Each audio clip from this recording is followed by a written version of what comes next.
കാര്യങ്ങളെ വിഷയങ്ങളെ പഠിച്ച് അതിനെക്കുറിച്ച് സംസാരിക്കുകയും ചെയ്യുന്ന ഒരു റിസോഴ്സ് പേഴ്സണാണ് നമുക്ക് കിട്ടിയിട്ടുള്ളത്. ഇപ്പോൾ അദ്ദേഹം മഹാത്മാഗാന്ധി യൂണിവേഴ്സിറ്റിയുടെ IR international relations school of international റിലേഷൻസിലെ assistant പ്രൊഫസറായിട്ട് work ചെയ്യുകയാണ്. നമുക്ക് യാദൃശ്ചികമായിട്ട് അമൽ സാറിനെ ഞാൻ കാണാനിടയാവുകയും ഇങ്ങനെ ഒരു ആവശ്യം മുന്നോട്ട് വയ്ക്കുകയും ചെയ്തതാണ്. പിന്നീട് ഞങ്ങൾ ഒരു സംസാരിച്ച കാര്യങ്ങളൊക്കെ അറേഞ്ച് ചെയ്തു. പൊളിറ്റിക്സ് ഡിപ്പാർട്ട്മെന്റ് ഇൻവോൾവ് ആയി.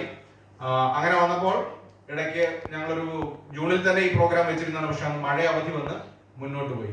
ഇന്നലത്തെ മഴ കണ്ടപ്പോൾ ഞാൻ വിചാരിച്ചു ഇനി ഈ ഒരു പ്രോഗ്രാം ഇന്ന് വെച്ചിരിക്കുന്നതും ചിലപ്പോൾ ഇതിൽ കുറച്ച് സമയങ്ങളുടെ അങ്ങോട്ടും ഇങ്ങോട്ടും മാറ്റങ്ങളൊക്കെ വരുത്തി. ഏതായാലും അതിനൊക്കെ സാർ വളരെ നമ്മളോട് സഹകരിച്ച് തന്നെ നിന്നു.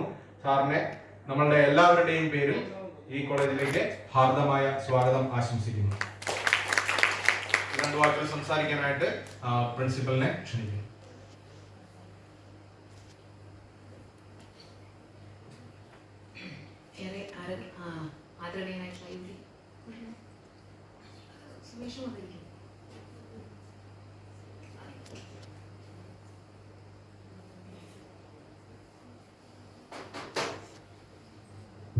ഏറെ ആദരണീയനായിട്ടുള്ള ഇന്നത്തെ വിശിഷ്ടാതിഥി അമൽ പുല്ലേക്കാട്ട്,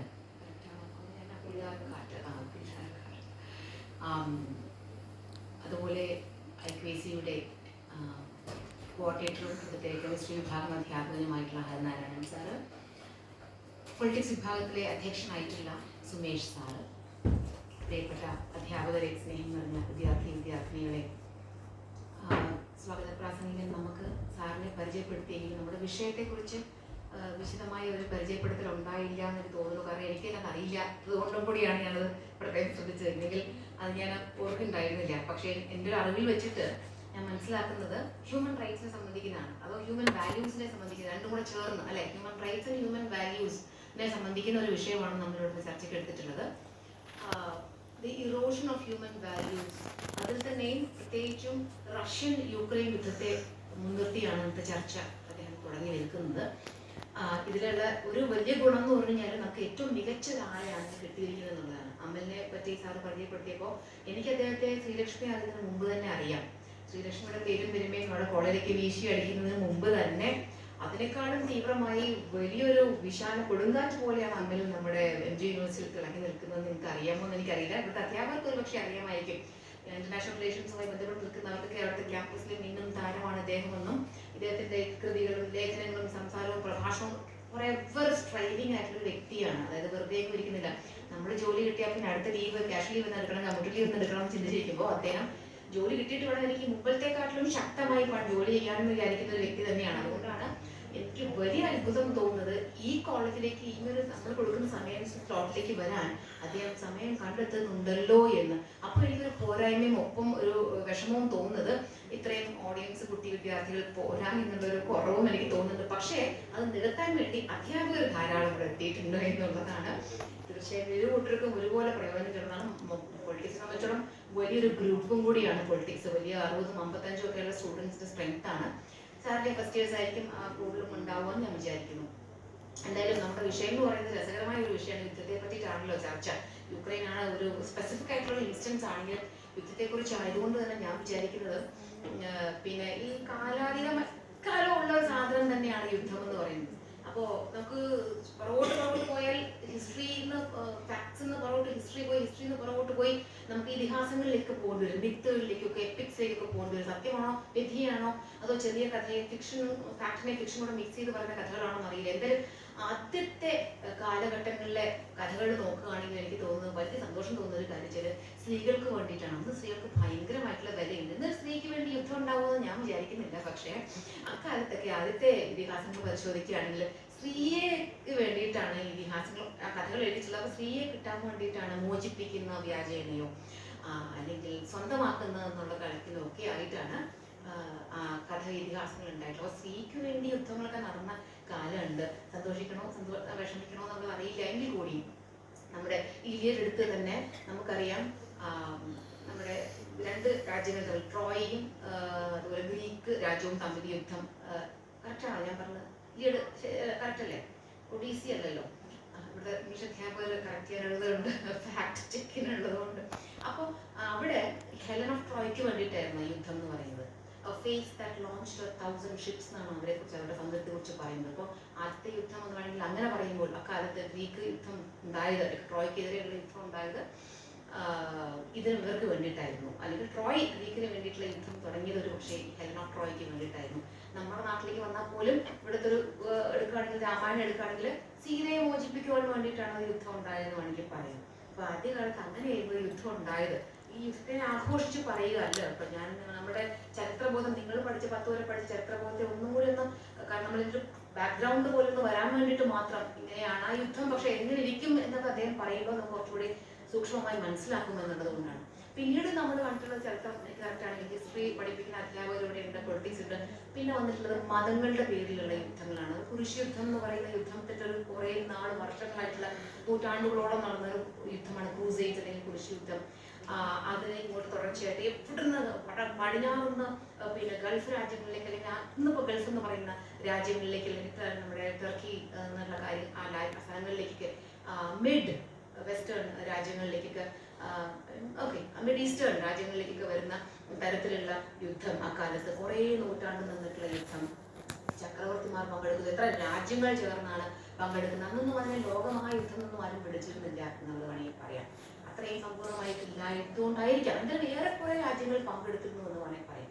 അതിനുശേഷം പിന്നെ വരുന്നതാണ് വംശീയ ഹത്യകൾ എന്നുള്ള നിലയിൽ നമ്മൾ ലോകമഹായുദ്ധങ്ങളുടെ രീതിയിൽ കണ്ടിട്ടുള്ളത്. അപ്പം നമുക്കവിടെ പിന്നെ നമ്മുടെ ജർമ്മനിയിൽ നടന്നിട്ടുള്ള ഹിറ്റ്ലർ നടത്തിയ ജെനോസൈഡ്സ് നമുക്കറിയാം. അതുപോലെ കംബോഡിയയിൽ നടന്ന ഖൈമർ റൂഷിന്റെ അവിടെ നടന്നിട്ടുള്ള വംശഹത്യകളൊക്കെ നമുക്കറിയാം. അതൊക്കെ ആക്ച്വലി അവിടെ പോയി കണ്ടിട്ടുമുണ്ട്. അതിന്റെ ആ ഭീകരത, ഇന്നും എത്രയോ ലക്ഷക്കണക്കിന് തലയോട്ടികളൊക്കെ വെച്ചുകൊണ്ട് ഒരു മ്യൂസിയം തന്നെ അവരുണ്ടാക്കിയിട്ടുണ്ട്. വലിയ പാർക്ക്, എവിടെയാണോ ഈ ഖൈമറൂഷുകാരെ ഇവരെ കൊന്നിട്ടുള്ളത് അവിടെ തന്നെ ആളുകളെ കൊന്നിട്ടുണ്ടെങ്കിൽ അവിടെ അവരുടെ ആ വലിയ പാർക്കിൽ തന്നെ ഒരു വലിയ മ്യൂസിയം ഉണ്ടാക്കിയിട്ട് ആ മ്യൂസിയങ്ങളിൽ നമുക്കൊരു പോഡ്കാസ്റ്റ് പോലെ സാധനം നമുക്ക് ചെയ്ത് വെച്ച് തരും. അപ്പൊ ഈ പാർക്കിൽ പോകുമ്പോൾ ഓരോ സ്പോട്ടിൽ നമ്മൾ എത്തുമ്പോഴും അവിടങ്ങളിൽ എന്തൊക്കെ നടന്നു, ഇവിടെയാണ് ഇവരെ ഇവിടെ ഒന്നിച്ച് കുളിച്ചിട്ടത്, ഇതൊക്കെയാണ് ഒരു വലിയ മ്യൂസിയം പോലുള്ളത് കണ്ടാൽ. പിന്നെ മേഖല നമ്മൾ വാറിനെ അപ്രീഷിയേറ്റ് ചെയ്യുക, അല്ലെങ്കിൽ വാറിന് വേണ്ടി പറയുക, അല്ലെങ്കിൽ എങ്ങനെ വന്നാലും ഗിവൻ ചെയ്താലും, നമ്മൾ സബ്മിറ്റ് ചെയ്താൽ പോലും വിഡ്രോ ചെയ്യാൻ പോലും തയ്യാറാവുന്ന രീതിയിൽ യുദ്ധത്തിനെതിരെ നമ്മൾ പറയും. അത്ര ഭീകരമാണ് ആ കംബോഡിയയിലെ മ്യൂസിയം നമ്മൾ പോയി കണ്ടാൽ നമ്മളവിടെ മനസ്സിലാക്കുന്ന ഒരു കാര്യം. അപ്പൊ ഇത്തരത്തിൽ നിരവധിയായിട്ടുള്ള ജെനോസൈഡ്സ്. അപ്പൊ ജെനോസൈഡിന്റെ കാര്യം പറയുമ്പോഴാണ് നമുക്ക് പറയാം ഇതിന്റെ ഒരു മറുവശം എന്ന് പറയുമ്പോൾ ഓക്കെ, ആ ജെനോസൈഡ് കഴിഞ്ഞാൽ പിന്നെ വരുന്നതെല്ലാം റിസോഴ്സുകൾക്ക് വേണ്ടിയിട്ടുള്ളതാണ്, ട്രേഡ്, വ്യാപാരത്തിന് വേണ്ടിയിട്ടുള്ളതാണ്. അതുപോലെ കോളനി വാഴ്ചകൾ ഉണ്ടായിട്ടുള്ളതും അധിനിവേശ ഒക്കെ നടന്നിട്ടുള്ളതും ഒക്കെ ഡൊമിനിയന് വേണ്ടി നടന്നിട്ടുള്ളതല്ല അത്തരത്തിലുള്ള അതിൻ്റെ ഒരു ഗ്ലോബലൈസ്ഡ് വേൾഡിന്റെ ഒരു വെർഷനാണ് ഇപ്പോൾ കാണുന്ന ഈ യുദ്ധങ്ങളിലൊക്കെ നമുക്ക് വേണമെങ്കിൽ വ്യാഖ്യാനിക്കാം. അധികാരം കിട്ടുന്നത് ഇപ്പോൾ വ്യാപാരത്തിൽ കൂടിയാണ് എന്നുള്ളതാണ്. അപ്പൊ പഴയ കൊളോണിയലിസം മാറിയിട്ട് ഇപ്പോൾ ഗ്ലോബലൈസേഷന്റെ കോണ്ടെക്സ്റ്റിലുള്ള ഒരു യുദ്ധമാണ് ഇപ്പോൾ നടക്കുന്നത്. ലേറ്റസ്റ്റ് ഇപ്പം യുക്രൈനൊക്കെ കഴിഞ്ഞു കഴിയുമ്പോഴേക്കും ഇപ്പോഴും വരുന്ന യുദ്ധങ്ങൾ എന്ന് പറയുന്നത് അമേരിക്ക വിറ്റഴിക്കുന്ന പടക്കോപ്പുകളെ പരീക്ഷിക്കുവാനുള്ള ഒരു വേദിയായിട്ടാണ് യുദ്ധങ്ങൾക്ക് വരുന്നത്. അപ്പം യുദ്ധം എന്തായാലും ഏറ്റവും കൊടും ക്രൂരതയുള്ളതാണ്. ജനങ്ങള് ജീവൻ നഷ്ടപ്പെടുന്നു, അത് സമൂഹത്തിലുണ്ടാകുന്ന നാശനഷ്ടം ചില്ലറയല്ല. എല്ലാ കണക്കിലും വിധവകളുടെ സ്ത്രീകൾക്കും കുട്ടികൾക്കും നേരെയാണ് ഏറ്റവും അധികമായിട്ടുള്ള അനീതികൾ നടക്കുന്നത് നമുക്കറിയാം. എങ്കിൽ കൂടി ഇതിൽ നിന്ന് ഒരു പച്ചത്തുരുത്ത് എന്തെങ്കിലും കണ്ടിട്ടുണ്ടെങ്കിൽ, വേറെ ഞങ്ങൾക്ക് സാഹിത്യമുണ്ട്, സിനിമയുണ്ടെന്ന് പറയുന്ന പോലെ ഉണ്ടാവുന്നത് ഇതിന് വന്ന് ഞങ്ങളെ സംബന്ധിച്ചോളം സാഹിത്യകാരൊക്കെ ഞങ്ങളെ സംബന്ധിച്ചോളം എന്തായിട്ടെന്ന് പറയുന്നത് കുറച്ച് സാഹിത്യ കൃതികളാണ്. അപ്പൊ അതിനെക്കുറിച്ച് പറയും, 2 സാഹിത്യ കൃതികളാണ് രണ്ടാം ലോക മഹായുദ്ധത്തിൽ കൂടി ഉണ്ടായിട്ടുള്ളത്. ഒന്ന് ഹിറ്റ്ലറിന്റെ മെയിൻ ക്യാമ്പും മറ്റൊന്ന് ആൻ ഫ്രാങ്കിന്റെ ഡയറി കുറിപ്പുകളും. അപ്പോൾ ഈ ഹിറ്റ്ലറിന്റെ പിന്നെ മെയിൻ ആത്മകഥയിൽ ഇല്ലാത്തതെല്ലാം ആൻ ഫ്രാങ്കിന്റെ ഡയറി കുറിപ്പുകളുണ്ട്. അപ്പൊ അത്തരത്തിലുള്ള അതുപോലെ തന്നെ ഒരുപാട് സിനിമകൾ, ഇതിനെക്കുറിച്ച് ധാരാളമായ സിനിമകളുണ്ട്. അപ്പോ നേരിട്ട് കണ്ട് നമ്മളെ സംബന്ധിച്ച് ഇത്രയധികം വലിയൊരു ഇമ്പാക്ട് ഉണ്ടാവുന്നില്ല. ഈ കേരളത്തിൽ നിൽക്കുന്ന നമ്മളെ സംബന്ധിച്ചോളം എന്ത് ഇമ്പാക്ട് ഉണ്ടാക്കുന്നില്ലെങ്കിലും ഇന്നത്തെ ഈ പ്രഭാഷണത്തോടൊപ്പം തന്നെ ഇത്തരം സിനിമകൾ നിങ്ങൾ കാണുകയും കൂടെ ചെയ്തു കഴിഞ്ഞാൽ എത്ര ഭീകരമാണ് യുദ്ധം. വെറുതെയെങ്കിലും ചിന്തിക്കരുത്. ഒരിക്കൽ പോലും ചുമ്മാ ഇരിക്കുമ്പോൾ ഒരു യുദ്ധം കണ്ടാലോ അല്ലെങ്കിൽ യുദ്ധം നടന്നാലോ കുഴപ്പമില്ല എന്ന് വിചാരിക്കുന്ന ഒരു ലഘുവായി പോലും നമ്മുടെ മനസ്സിൽ അത്തരം ഒരു ചിന്ത വരരുത്.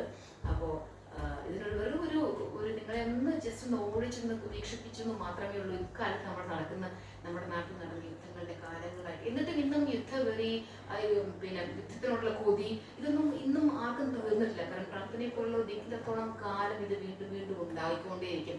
പുതിയ ഓയിൽ പാടങ്ങൾ കിട്ടാൻ വേണ്ടിയിട്ടും പുതിയ ധാതുക്കൾ കിട്ടാൻ വേണ്ടിയിട്ടും ഇനിയും ഇത് തുറന്നുകൊണ്ടേയിരിക്കുന്നു തന്നെയാണ് എനിക്ക് തോന്നുന്നത് ഈ യുദ്ധം. അതുപോലെ യുദ്ധം ഇപ്പോഴത്തെ ഒരു കാലത്ത് വെച്ചാൽ യുദ്ധം നീണ്ടു നിൽക്കുന്നതാണ്, തീരുന്നില്ല. കാരണം എല്ലാവരും അവരുടെ നെഗോസിയേഷൻ ടേബിൾ ഇരുന്നുകൊണ്ട് അവരുടെ പടക്കോപ്പുകളുടെ എണ്ണം വെച്ചുകൊണ്ടാണ് നെഗോസിയേഷൻ നടക്കുന്നത്. അതുകൊണ്ട് ഈ യുദ്ധത്തിൽ ഒരു അവസാനം കാണാത്ത തരത്തിലുള്ള യുദ്ധവുമാണ് ഇപ്പോൾ നടക്കുന്നത്. അപ്പോൾ ഇത്രയും ഒരു ബാക്ക്ഗ്രൗണ്ട്, ചരിത്രം നീണ്ട പുറവശമുണ്ട് എന്ന് മാത്രം പറഞ്ഞു നിർത്തിക്കൊണ്ട് ഏറ്റവും മികച്ച ഒരു വ്യക്തിയെ കൊണ്ട് ഏറ്റവും മികച്ച ഉൾക്കാഴ്ച കൊണ്ട് പ്രഭാഷണം നിങ്ങൾക്കെല്ലാം പ്രയോജനകരമായി തീരട്ടെ എന്ന് ആശംസിച്ചുകൊണ്ട് നിർത്തുന്നതാണ്.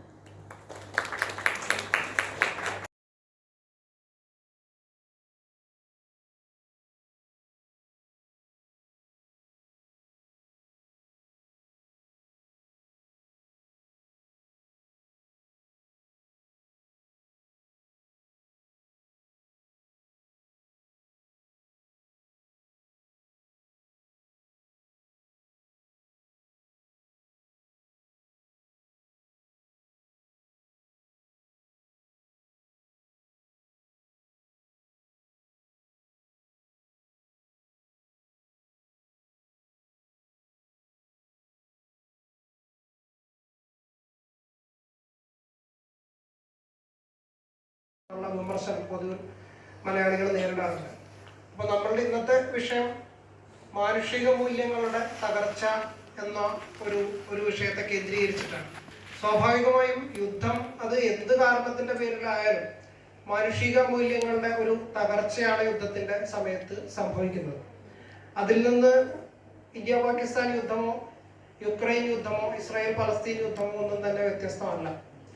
ആ ഒരു പശ്ചാത്തലത്തിൽ നമ്മൾ യുക്രൈൻ യുദ്ധത്തെ കുറിച്ച് പരിശോധിക്കുമ്പോൾ ഇവിടെ അനിത ടീച്ചർ വിശദമായി യുദ്ധങ്ങളുടെ ഒരു ചരിത്രത്തെ കുറിച്ച് പറഞ്ഞിരുന്നു. ടീച്ചർ പല സാഹിത്യത്തിൽ നിന്നുള്ള പല കാര്യങ്ങളും ആ വിഷയത്തിൽ സൂചിപ്പിക്കുകയുണ്ടായി.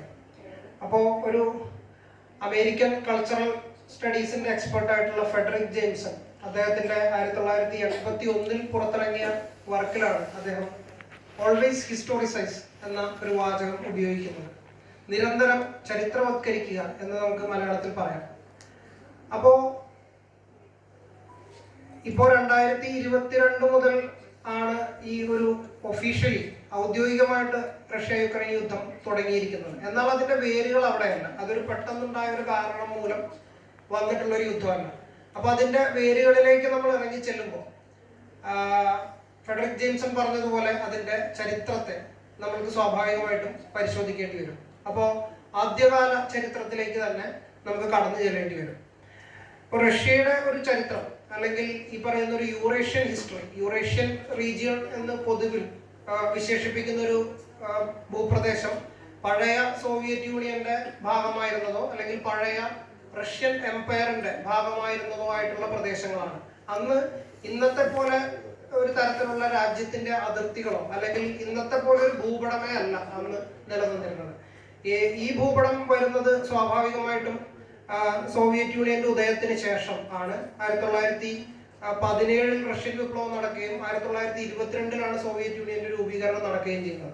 അതിനുശേഷമാണ് ഈ യുക്രൈൻ എന്ന് പറയുന്ന ആ ഒരു സമയത്താണ് യുക്രൈൻ എന്ന് പറയുന്ന നമ്മൾ ഇന്ന് കാണുന്ന രീതിയിലുള്ള ബൗണ്ടറിയോടുകൂടി അതിർത്തി പ്രദേശങ്ങളോടുകൂടിയ ആ രാഷ്ട്രം രൂപവൽക്കരിക്കുന്നത്. എന്നാൽ സ്വാഭാവികമായിട്ടും മനുഷ്യർ അവിടെ അതിനെല്ലാം എത്രയോ വർഷങ്ങൾക്ക് മുമ്പ്, എത്രയോ നൂറ്റാണ്ടുകൾക്ക് മുമ്പേ അവിടെ അധിവസിക്കുന്നു. അപ്പൊ അവരുടെ ആ ഒരു കാലഘട്ടം മുതലുള്ള ഒരു ചരിത്രം, ഇന്നത്തെ ഒരു യുക്രൈൻ യുദ്ധത്തിന്റെ ചില വേരുകൾ അവിടെയാണ് കിടക്കുന്നത് എന്നുള്ളതാണ് അതിന്റെ ഒരു വിഷയം. സ്വാഭാവികമായിട്ടും റഷ്യ എന്ന് പറയുന്ന ഒരു രാജ്യത്തിന്റെ ചരിത്രം ആരംഭിക്കുന്നത് 9-ാം നൂറ്റാണ്ടിലാണ്. നമ്മൾ വെസ്റ്റേൺ യൂറോപ്പിന്റെയും മറ്റും ചരിത്രം പറയുന്നത് പോലെ അല്ലെങ്കിൽ നമ്മൾ ഇന്ത്യയുടെ ചരിത്രം പറയുന്നത് പോലെ ഒരുപാട് പുരാതന കാലത്തേക്കുള്ള ചരിത്രം, അങ്ങനെ ഒരു ഹിസ്റ്ററി അല്ല അവിടെ ഉള്ളത്. അപ്പോ 882 കീവൻ റൂസ് എന്ന് പറയുന്ന സാമ്രാജ്യം, അതായത് ഈ പറയുന്ന റഷ്യ എല്ലാം നിലനിൽക്കുന്ന ആ പ്രദേശത്തെ ഒരു ആദ്യത്തെ സാമ്രാജ്യം ആരംഭിക്കുന്നത്. അപ്പൊ അന്ന് പെയ്ഗനിസം എന്ന് പറയുന്ന ഒരു റിലീജിയൻ ഹിന്ദു മതവുമായിട്ടൊക്കെ സാമ്യപ്പെടുത്താവുന്ന തരത്തിലുള്ള ഒരു മതവിശ്വാസമാണ് അവിടെ നിന്നിരുന്നത്. അതിൽ തന്നെ പല പല സെക്ടുകളായിട്ടൊക്കെയാണ് ആളുകൾ ജീവിച്ചിരുന്നത്. ട്രൈബൽ കമ്മ്യൂണിറ്റീസ്, അങ്ങനെയുള്ള ഒരു ജീവിതമാണ് ഉണ്ടായിരുന്നത്. അങ്ങനെ ഒരു പശ്ചാത്തലത്തിൽ സ്വീഡനിൽ നിന്ന് വന്ന വരാങ്ക്യൻ അഥവാ വൈക്കിംഗ് ട്രൈബ്, ഈ ട്രൈബൽ വിഭാഗത്തിലുള്ള ആളുകളാണ് അവിടെ കീവ്, ദനിപ്രോ എന്ന് പറയുന്ന നദിയുടെ കരയിൽ കീവ് എന്ന് പറയുന്ന ഒരു പട്ടണം സ്ഥാപിക്കുകയും ആ പട്ടണത്തിന്റെ കേന്ദ്രമായിട്ട് കീവൻ റൂസ് എന്ന് പറയുന്ന ഒരു രാജവംശം സ്ഥാപിക്കുകയും ചെയ്യുന്നത്. അപ്പോൾ ഇത് ഔദ്യോഗികമായിട്ട് നടക്കുന്നത് 882-ലാണ്. അതിനുശേഷം അവര് അന്നത്തെ കോൺസ്റ്റാന്റിനോപ്പിളിന്റെ ബൈസന്റൈൻ കിങ്ഡവുമായിട്ടുള്ള അവരുടെ ഒരു ഉടമ്പടി പ്രകാരം 988 വെറും 988 ആ സമയത്ത് ഇവർ ഓർത്തഡോക്സ് ക്രിസ്ത്യാനിറ്റി എന്ന് പറയുന്ന മതം, പുതിയൊരു മതം സ്വീകരിക്കുകയും ആ മതം രാജ്യം ആ സകലം വ്യാപിപ്പിക്കുകയും ചെയ്തു. അതിനുശേഷം പിന്നീട് പല ഘട്ടങ്ങളായിട്ടാണ് ചരിത്രം മുന്നോട്ട് പോകുന്നത്. അപ്പൊ ഇതിന്റെ ഒരു പ്രധാനപ്പെട്ട ഒരു പോയിന്റ് എന്താണെന്ന് വെച്ച് കഴിഞ്ഞാൽ, ഈ സമയത്ത് ഈ പറയുന്ന ബൗണ്ടറികളൊന്നുമില്ല. ജനങ്ങളെല്ലാവരും ഈ കീവ് കേന്ദ്രമായിട്ടുള്ള ഒരു രാജ്യത്തിന്റെ ഭാഗമായിരുന്നു. അതിനെ തുടർന്ന് 13-ാം നൂറ്റാണ്ടോടുകൂടി മംഗോളിയൻസ് അവർ ആക്രമിക്കുകയാണ്. താത്താർ മംഗോൾസ് എന്ന് പറയും. അപ്പൊ ഈ മംഗോളിയൻ ആക്രമണത്തെ തുടർന്ന് മംഗോളിയ, അന്ന് ചെങ്കിസ് ഖാന് ശേഷമുള്ള മംഗോളിയൻ ലീഡേഴ്സാണ് ഇവരെ ആക്രമിക്കുന്നത്. അപ്പോൾ അതിനുശേഷം ഇവർ മംഗോൾ ഭരണത്തിന്റെ കീഴിലേക്ക് വരികയാണ് ചെയ്യുന്നത്. അപ്പോൾ അതിന്റെ ഒരു പ്രത്യേകത, മംഗോൾ ഭരണം എന്ന് പറയുന്നത് ഈ റഷ്യ ചരിത്രത്തിൽ ഒരു ശക്തികൾക്കും ആക്രമിച്ച് കീഴടക്കാൻ പറ്റിയിട്ടില്ല.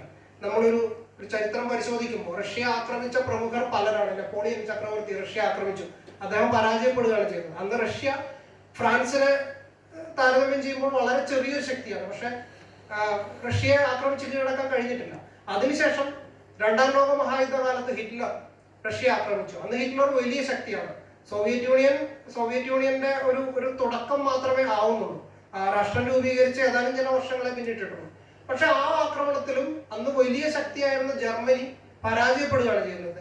റഷ്യ സോവിയറ്റ് യൂണിയനെ ആക്രമിക്കുന്നതോടുകൂടിയാണ് ജർമ്മനിക്ക് 2-ാം ലോക മഹായുദ്ധത്തിൽ പരാജയം സംഭവിക്കുകയും തുടർന്ന് 2-ാം ലോക മഹായുദ്ധത്തിൽ അവരുടെ അച്ചുതണ്ട് ശക്തികൾ അഥവാ ആക്സിസ് പവേഴ്സ് പരാജയപ്പെട്ടു പോവുകയും ചെയ്യുന്നത്. അപ്പോ ചരിത്രത്തിൽ റഷ്യയെ അല്ലെങ്കിൽ റഷ്യക്കാരെ ആക്രമിച്ച് കീഴടക്കിയിട്ടുള്ള ഒരേ ഒരു ശക്തി മംഗോൾസ് ആണ്.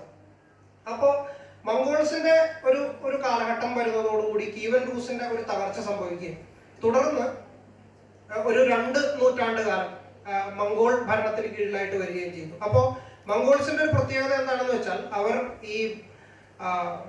ഇവരിൽ നിന്ന് കപ്പം പിരിക്കുകയും അല്ലെങ്കിൽ ഇവരെ അത്തരത്തിൽ ഭരിക്കുകയും ചെയ്തതല്ലാതെ ഇവരുടെ സംസ്കാരത്തിലേക്ക് കാര്യമായിട്ട് ഇറങ്ങി ചെല്ലുന്നില്ല എന്നുള്ളൊരു വസ്തുതയുണ്ട്.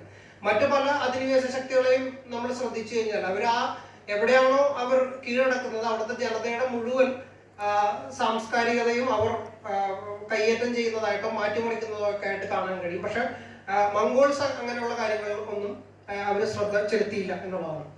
അതിനുശേഷം ഒരു 2 നൂറ്റാണ്ടുകൾക്ക് ശേഷമാണ് അവിടെ പിന്നെ ഈ മംഗോൾ ഭരണം പൂർണ്ണമായിട്ട് പരാജയപ്പെടുന്നത്. അപ്പൊ അതിനിടയിലുള്ള ഒരു പ്രധാനപ്പെട്ട, അപ്പോഴും അവിടുത്തെ പ്രാദേശികമായിട്ടുള്ള തലത്തിൽ പല പല ചക്രവർത്തിമാരും എല്ലാം ഉണ്ടായിരുന്നു. ഇവരുടെ എല്ലാം ഏകദേശം ഇന്ത്യയിലെ നാട്ടുരാജ്യങ്ങളെ ചേർത്ത് ബ്രിട്ടീഷുകാർ ഭരിച്ച ഏതാണ്ട് അതുപോലൊരു മാതൃകയിലാണ് മംഗോൾ ഈ പ്രദേശത്തെ കോളനിവൽക്കരിച്ചിരുന്നത്.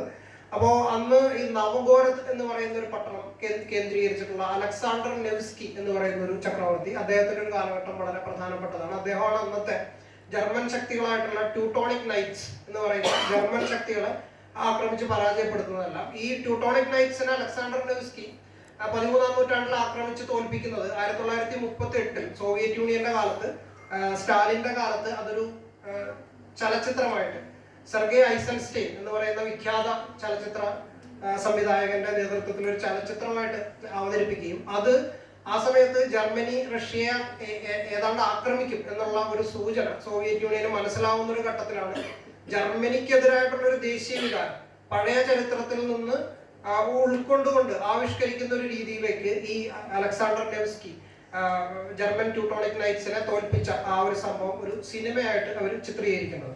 അപ്പോൾ അതൊരു കാര്യം. പിന്നീട് 16-ാം നൂറ്റാണ്ടിലേക്ക് വരുമ്പോഴാണ് ഇവാൻ ദ ടെറിബിൾ എന്ന് പറയുന്ന ചക്രവർത്തി, അദ്ദേഹമാണ് ഈ മംഗോൾസിന്റെ ഒരു സ്വാധീനം പൂർണ്ണമായിട്ട് റഷ്യയിൽ നിന്ന് ഇല്ലാതാക്കുകയും അദ്ദേഹത്തിന്റെ ഒരു പ്രധാനമായിട്ട് സാർ ചക്രവർത്തിമാർ എന്ന് പറയുന്ന ഒരു ടേം ആദ്യമായിട്ട് ഉപയോഗിക്കപ്പെടുന്നത് ഈ ഇവാൻ ദ ടെറിബിൾ എന്ന് പറയുന്ന ചക്രവർത്തിയുടെ ഇവാൻ ഫസ്റ്റ് അദ്ദേഹത്തിന്റെ കാലത്താണ്. അപ്പോൾ അദ്ദേഹമാണ് ആദ്യമായിട്ട് സാർ ഓഫ് ഓൾ റൂസ് എന്ന പേരിൽ തന്റെ സത്യപ്രതിജ്ഞ ചെയ്യുന്നത്. സാർ എന്നാൽ അതിന്റെ അതൊരു റഷ്യൻ വാക്കാണ്. അതിന്റെ മീനിങ് സീസർ, ജൂലിയസ് സീസറിന്റെ ഒക്കെ സീസർ എന്നുള്ള ഒരു ചക്രവർത്തി എന്നുള്ള ഒരു അർത്ഥത്തിലാണ്. അപ്പോൾ അതിനുശേഷമാണ് പിന്നീട് അവിടുത്തെ ഒരു ബോയർ ഫാമിലിയിലെ ഒരു ലേഡിയെ അവിടുത്തെ മറ്റൊരു ചക്രവർത്തി വിവാഹം കഴിക്കുമ്പോഴാണ് അവരുടെ സർനെയുമായിട്ടുള്ള റൊമനോവ്, അലക്സാണ്ട്ര റൊമനോവ എന്ന് പറയുന്ന ആ സ്ത്രീയെ വിവാഹം കഴിച്ചതിന് ശേഷം ഉണ്ടാകുന്ന കുട്ടികൾക്കാണ് പിന്നെ റൊമനോവ് എന്ന് പറയുന്ന പേര് വരുന്നത്. അങ്ങനെയാണ് ഈ നമ്മൾ പലപ്പോഴും കാണുന്ന ഈ സാർ ചക്രവർത്തിമാർ അല്ലെങ്കിൽ റൊമനോവ് രാജവംശം എന്നൊക്കെ പറയുന്ന ഈ ഒരു ചരിത്രത്തിന്റെ ഒരു മൂലകാരണം അവിടെ നിന്നാണ് തുടങ്ങുന്നത്. അപ്പോൾ അദ്ദേഹം ഈ ഇവാൻ ദ ടെറിബിൾ എന്ന് പറയുന്ന ചക്രവർത്തിയാണ് ആദ്യമായിട്ട് മോസ്കോ ദ തേർഡ് റോം എന്ന് പറയുന്ന കൺസെപ്റ്റ് കൊണ്ടുവരുന്നത്. അപ്പോൾ ഓർത്തഡോക്സ് ക്രിസ്ത്യാനിറ്റിയാണ് ഇവിടുത്തെ പ്രധാനപ്പെട്ട മതം എന്ന് പറഞ്ഞു.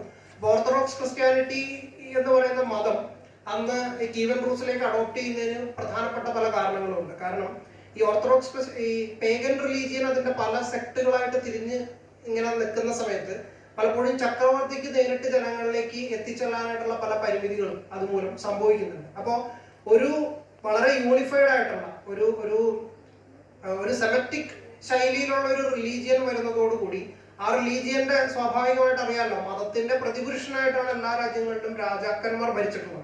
അപ്പൊ അത്തരത്തിൽ മതത്തിന്റെ ദൈവത്തിന്റെ പ്രതിപുരുഷനായിട്ട് രാജാവിന് ഭരിക്കാൻ കഴിയുന്ന രീതിയിൽ കുറെ കൂടി ശക്തമായിട്ട് ജനതയെ കൺട്രോൾ ചെയ്ത് നിർത്താൻ കഴിയുന്ന രീതിയിലുള്ള ഒരു മതത്തിനെ കുറിച്ചിട്ടുള്ള ഒരു അന്വേഷണം ആ സമയത്തെ വ്ളാദിമിർ ഫസ്റ്റ് എന്ന് പറയുന്ന ചക്രവർത്തി ഈ കീവൻ റൂസ് കാലത്തെ 988 അദ്ദേഹം 988 അദ്ദേഹം ഈ ഓർത്തഡോക്സ് ക്രിസ്ത്യാനിറ്റി അഡോപ്റ്റ് ചെയ്യുന്നതിന്റെ ഒരു പ്രധാനപ്പെട്ട കാരണം അതാണ്. അങ്ങനെ പേഗൻ റിലീജിയനെ ഇതിൽ നിന്ന് മാറാൻ തയ്യാറാകാത്തവരെ ആക്രമിച്ച് കീഴ്പ്പെടുത്തിയൊക്കെയാണ് അദ്ദേഹം വളരെ ഫോഴ്സ്ഫുള്ളി കൂടിയാണ് ഈ റിലീജിയൻ ഓർത്തഡോക്സ് ക്രിസ്ത്യാനിറ്റി അദ്ദേഹം അഡോപ്റ്റ് ചെയ്യുന്നത്.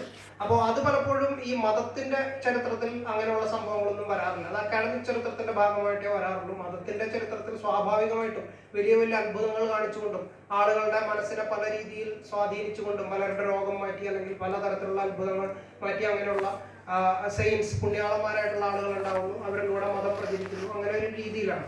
അപ്പൊ അതുകൊണ്ട് തന്നെ പിന്നീട് ഈ ഓർത്തഡോക്സ് ക്രിസ്ത്യാനിറ്റിയുടെ സെയിൻസ് ആയിട്ടുള്ള ആളുകൾ, അവരുടെ പുണ്യവാളന്മാരായിട്ടുള്ള ആളുകൾ പലരും അവിടുത്തെ രാജാക്കന്മാരായിരുന്നു എന്നുള്ളതാണ്. അവിടെ ആദ്യമായിട്ട് ഓർത്തഡോക്സ് ക്രിസ്ത്യാനിറ്റി സ്വീകരിച്ച ഓൾഗ എന്ന് പറയുന്ന കീവൻ റൂസിലെ ഓൾഗ എന്ന് പറയുന്ന രാജ്ഞി, പിന്നീട് അത് സ്റ്റേറ്റിന്റെ ഒഫീഷ്യൽ റിലീജിയൻ ആക്കി മാറ്റിയിട്ടുള്ള വ്ളാദിമിർ ഫസ്റ്റ് അഥവാ വ്ളാദിമിർ ഒന്നാമൻ എന്ന് പറയുന്ന ചക്രവർത്തി, അവർ മുതൽ ഒടുവിൽ റഷ്യൻ വിപ്ലവത്തിന്റെ സമയത്ത് കൊല്ലപ്പെടുന്ന സാർ നിക്കോളാസ് സെക്കൻഡ് എന്ന് പറയുന്ന ചക്രവർത്തിയും അദ്ദേഹത്തിന്റെ ഭാര്യയും അടക്കമുള്ളവരെല്ലാവരും ഓർത്തഡോക്സ് സഭയുടെ റഷ്യൻ ഓർത്തഡോക്സ് ചർച്ചിന്റെ സെയിൻസ് ആണ്, അവരുടെ പുണ്യവാളന്മാരാണ് ഇവരെല്ലാവരും. അങ്ങനെ ഒരു ചട്ടക്കൂടിനകത്താണ് ആ മതം അവിടെ പ്രവർത്തിച്ചിട്ടുള്ളത്. അപ്പോ ഈ 16-ാം നൂറ്റാണ്ടിലേക്ക് വരുമ്പോൾ Ivan the terrible Moscow the third Rome എന്ന് പ്രഖ്യാപിക്കുന്നതിന് ഒരു ചരിത്ര സന്ദർഭമുണ്ട്. കാരണം ആദ്യത്തെ first Rome is obviously Rome, അറിയാലോ, റോമൻ സാമ്രാജ്യം. അപ്പൊ റോമൻ സാമ്രാജ്യമാണ്. ക്രിസ്ത്യാനിറ്റി എന്ന് പറയുന്ന ഒരു മതം യഥാർത്ഥത്തിൽ ഒരു ഏഷ്യൻ റിലീജിയൻ ആണ്. പലപ്പോഴും അതിന്റെ കേന്ദ്രം യൂറോപ്പും റോമും വത്തിക്കാനും ഒക്കെ ആയിട്ട് നിൽക്കുമ്പോഴും അത് നമുക്കറിയാമല്ലോ എവിടെ നിന്നാണ്, പലസ്തീനിൽ നിന്നാണ്, അതിന്റെ ജെറൂസലേമിൽ നിന്നാണ് അതിന്റെ ഒരു ആരംഭം ഉണ്ടാകുന്നത്. പക്ഷെ പിന്നീട് അതിന്റെ ആ ഒരു അതൊരു സാമ്രാജ്യമായിട്ട് ഒരു വ്യവസ്ഥാപിത മതമായിട്ട് മാറുമ്പോൾ അതിന്റെ കേന്ദ്രം സ്വാഭാവികമായിട്ട് റോം വത്തിക്കാനെല്ലാമായിട്ട് മാറുകയാണ്.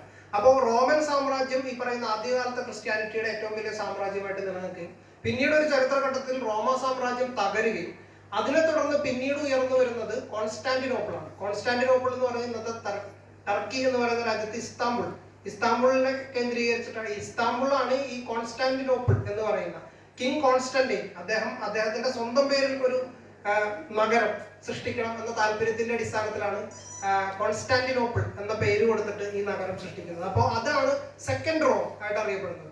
ടർക്കിയിലെ ഇന്നത്തെ ഇസ്താംബുളില് അന്നത്തെ കോൺസ്റ്റാന്റിനോപ്പിൾ ആണ്.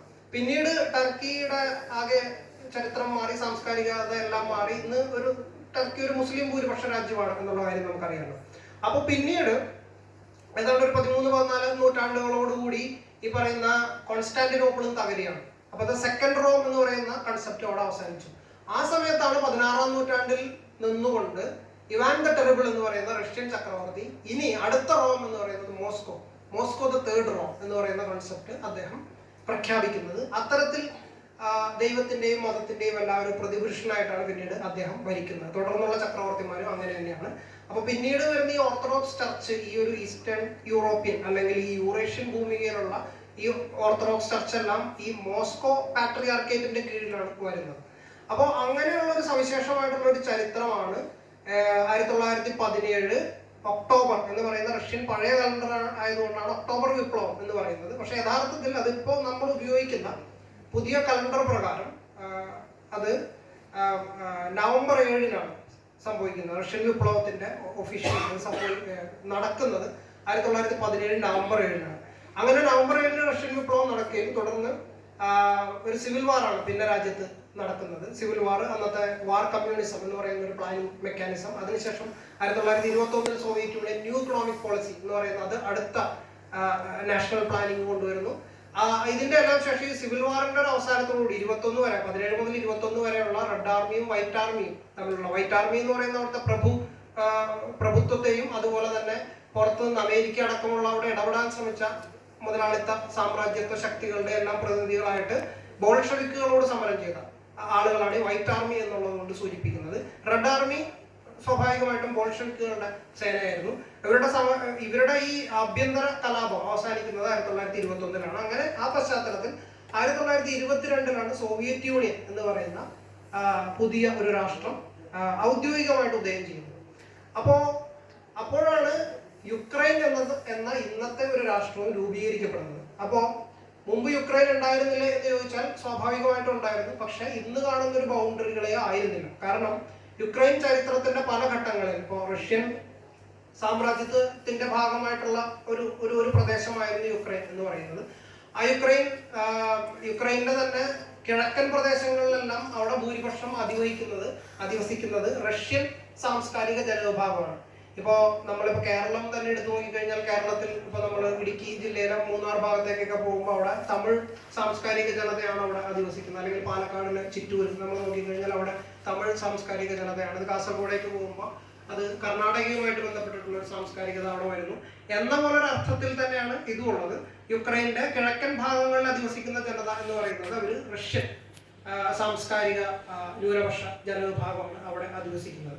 അപ്പോ ഇത് ഈ കാലത്ത് ഇപ്പൊ സോവിയറ്റ് യൂണിയന്റെ അകത്ത് വരുന്ന, ഇതെല്ലാം റഷ്യൻ സാമ്രാജ്യത്തിന്റെ അകത്ത് പല നിലകളിൽ കിടന്ന പ്രദേശമായതുകൊണ്ട് സോവിയറ്റ് യൂണിയന്റെ അകത്ത് എങ്ങനെ പുതിയ രാഷ്ട്രങ്ങൾ രൂപീകരിക്കണമെന്ന ചർച്ച വന്നു. ഇപ്പൊ സ്വാഭാവികമായിട്ട് ഇന്ത്യൻ സ്വാതന്ത്ര്യ സമരം കഴിഞ്ഞതിന് ശേഷം പിന്നീട് ഇന്ത്യക്കകത്ത് എങ്ങനെ സംസ്ഥാനങ്ങൾ രൂപീകരിക്കണമെന്നും നമ്മുടെ കേരളത്തിൽ ഐക്യമലയാള പ്രസ്ഥാനം ഉണ്ടാവുന്നതും കേരളത്തിന് വേണ്ടിയുള്ള സമരങ്ങൾ നടക്കുന്നതും പിന്നെ ആന്ധ്രയ്ക്ക് വേണ്ടി പോറ്റി ശ്രീരാമലു നിരാഹാരം കിടന്ന അദ്ദേഹത്തിന്റെ മരണം സംഭവിക്കുന്നതൊക്കെ നമ്മൾക്ക് ആ ചരിത്രം അറിയാം. അപ്പൊ അതുപോലെ സോവിയറ്റ് യൂണിയൻ അകത്തുള്ള സ്റ്റേറ്റുകൾ എങ്ങനെ രൂപീകരിക്കണം എന്നുള്ളൊരു ക്വസ്റ്റ്യൻ വരുമ്പോഴാണ് അവിടെ ലെനിന്റെ ഒരു ആശയടിത്തറയുടെ അടിസ്ഥാനത്തിലാണ് സോവിയറ്റ് യൂണിയൻ എന്ന് പറയുന്ന രാഷ്ട്രം രൂപീകരിക്കുന്നതും അതോടൊപ്പം തന്നെ കമ്മ്യൂണിസ്റ്റ് പാർട്ടി, സോവിയറ്റ് കമ്മ്യൂണിസ്റ്റ് പാർട്ടിയുടെ ഒരു സ്ട്രക്ചറാണെന്ന് ഇന്ത്യയിലെ കമ്മ്യൂണിസ്റ്റ് പാർട്ടികളടക്കം പല കമ്മ്യൂണിസ്റ്റ് പാർട്ടികളും പിന്തുടരുന്നത്. അപ്പോൾ ഈ സ്ട്രക്ചർ ഇതെല്ലാം ഉണ്ടാക്കുന്നത്, അപ്പോൾ ലെനിനിസ്റ്റ് പാർട്ടി സ്ട്രക്ചർ എന്നെല്ലാം പറയുന്ന ഈ പറയുന്ന ചട്ടക്കൂടുകളെല്ലാം രൂപീകരിക്കുന്നത് ലെനിന്റെ ആശയത്തിന്റെ അടിസ്ഥാനത്തിലാണ്. അപ്പൊ അതേ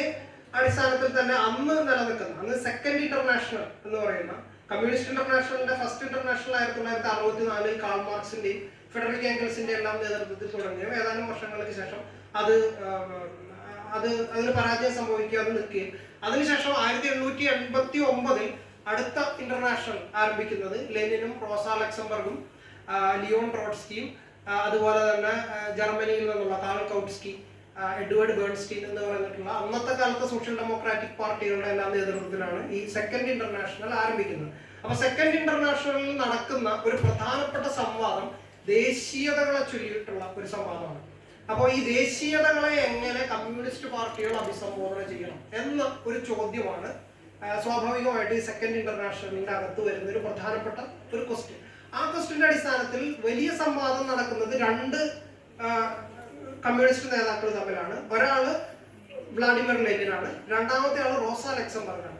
അപ്പോൾ റോസ ലക്സംബർഗ് മുന്നോട്ട് വയ്ക്കുന്ന ഒരു ആശയം എന്ന് പറയുന്നത് സെൽഫ് ഡിറ്റർമിനേഷൻ എന്ന് പറയുന്ന ഒരു കൺസെപ്റ്റിന് പ്രസക്തി ഇല്ല എന്നുള്ള ഒരു ആശയമാണ് റോസ ലക്സംബർഗ് മുന്നോട്ട് വയ്ക്കുന്നത്. കാരണം അതിന് അതിൻ്റെ ഒരു അടിസ്ഥാനമായിട്ട് പറയുന്നത് ഈ ദേശീയത എന്ന് പറയുന്നത് എപ്പോഴും ഒരു റൂളിംഗ് ക്ലാസിന്റെ ഒരു ടൂളായിട്ടാണ് പ്രവർത്തിക്കുന്നത്. ഭരണകൂടത്തിന്റെ ഒരു ഉപകരണമായിട്ടാണ് ദേശീയത ഉപയോഗിക്കുന്നത്. അതുവഴി ജനങ്ങളെയും അവിടുത്തെ രാഷ്ട്രത്തെയും എല്ലാം നിയന്ത്രിച്ചു നിർത്താൻ വേണ്ടിയിട്ടാണ്.